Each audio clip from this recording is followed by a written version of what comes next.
Í þessu myndbandi ætla ég aðeins að tala það hvernig kvikmyndahandrit eru sett upp og hvernig þau eru svo færð yfir í kvikmyndaform.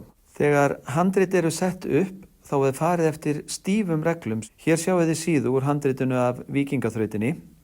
Skoðum fyrst efstu línuna, takk eftir að hún er öll rituð í hástöfum. Talan 4 segir okkur að við séum í atriði eða senu númer 4 í þættinum. ENT stendur fyrir að við séum stödd inni. Ef senan gerist úti þá væri EXT þarna í staðinn. Í handriti á íslensku er ekkert að því að nota orðin inni og úti í staðinn fyrir þessar styttingar.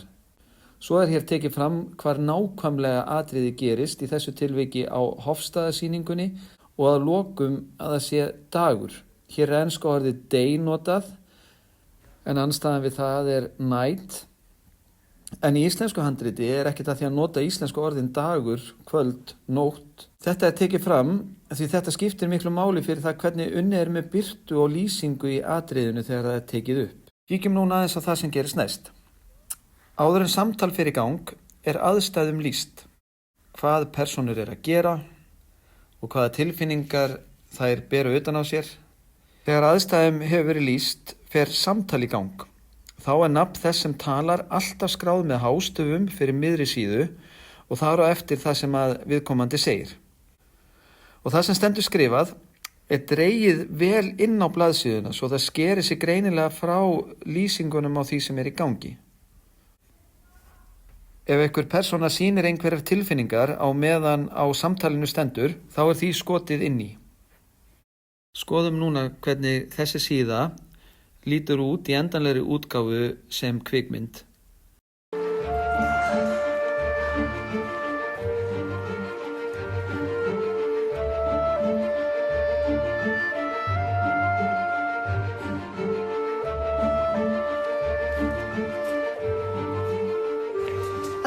Hér stendur, skrifið dæmi daglegt líf landnámsmannsins og finnur nokkra sýningargripi sem hann geti hafa notað. Býtu, er þetta alveg heil ritgerða?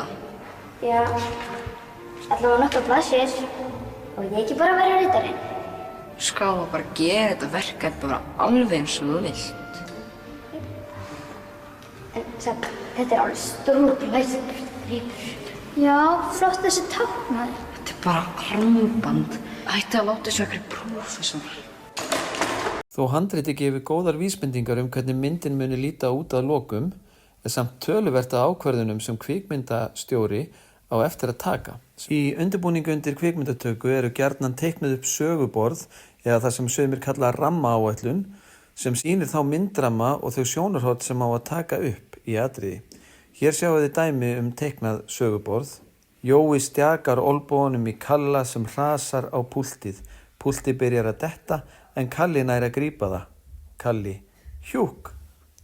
Því miður dettur armbandið á gólfið sem var á púltinu og það brotnar í tvennt. Það slær á dauðaþögn á hópinn, þau horfa vandræðilega hvort á annað, þau beygja sig yfir armbandið og horfa á það. Stressuð.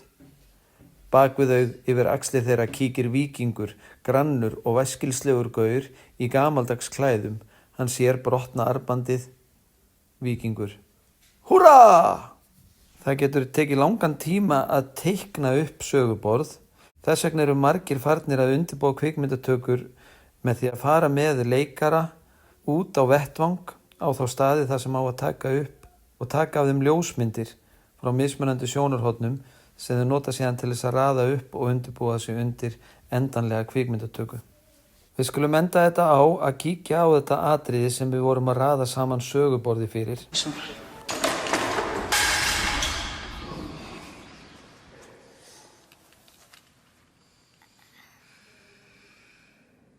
Er það brotið?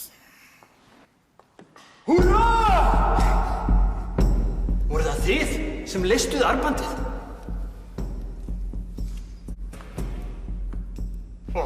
Stórkostlegt, takk kærlega mikla hetja.